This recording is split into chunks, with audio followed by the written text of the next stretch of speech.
Wanneer jy regtig vir Jesus Christus ontmoet, amper soos Paulus wat hom in Jesus vasgeloop het, dan verander jou lewe radikaal. Die evangelie, die goeie nuus van oorwinning, die verlossing wat Jesus Christus vir ons in ons plek behaal het, is die waarheid van God se radikale herskeppingsproses.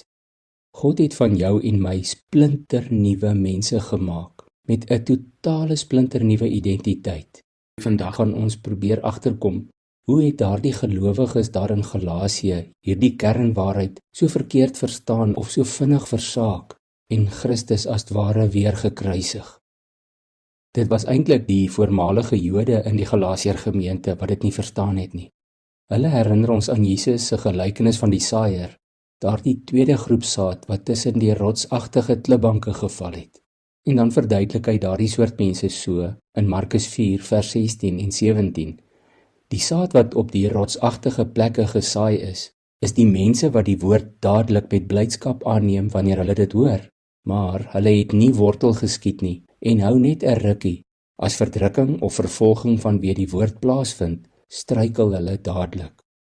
In Galasië, maar ook in van die ander gemeentes waarin Paulus gewerk het, was daar sulke dwaalleraars. Hulle word ook Judaiseerders genoem. En onthou jy, ons het ook van daardie probleem gelees in Handelinge 15, toe die gemeente en die apostels in Jerusalem daardie rigtinggewende besluit onder leiding van die Heilige Gees geneem het, om geen addisionele las op Christene te plaas nie. In vers 11 sê Petrus, ons glo dat ons op dieselfde manier as hierdie mense, deur die genade van die Here Jesus verlos word. Onthou, dit werk so, daar is in elke kind van God se lewe een uiters belangrike gebeurtenis, en dit is jou wedergeboorte. Dit maak nie saak as jy nie presies kan onthou wanneer en hoe dit gebeur het nie, solank jy daarvan bewus is dat jy 'n kind van God is.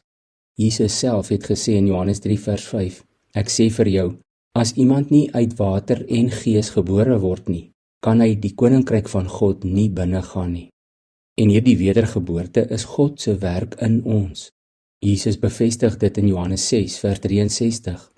Dit is die gees wat lewend maak. Die vlees is van geen nut nie. Die woorde wat ek tot julle gespreek het, is gees en is lewe. Oor wedergeboorte skryf Paulus vir Titus in hoofstuk 3 so, vers 4 tot 6. Toe het God ons verlosser se buitengewone goedheid en sy oorweldigende liefde vir mense hier tussen ons sigbaar geword. Dit was so helder soos daglig, sê hy.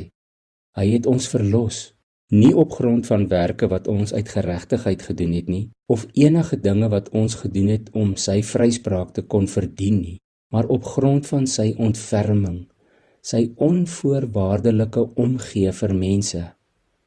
Hy het ons skoon gewas. Ons is weergebore. Die Heilige Gees het ons splinternuut gemaak. Elke kind van God se lewe begin daar. Kom ons bid saam. Here, dankie vir ons wedergeboorte. Dankie vir my wedergeboorte. Dankie dat ek kan weet dit is U wat my geestelik lewend gemaak het. En dat U met daardie gebeurtenis deur U Gees my ook skoon gewas het en my splinternuut gemaak het. Ons prys U, Here, dat U ons eerste lief gehad het, maar dat U ons al van voor die skepping af lief het. En ons sal U ewig dankbaar wees daarvoor. In Jesus se naam. Amen.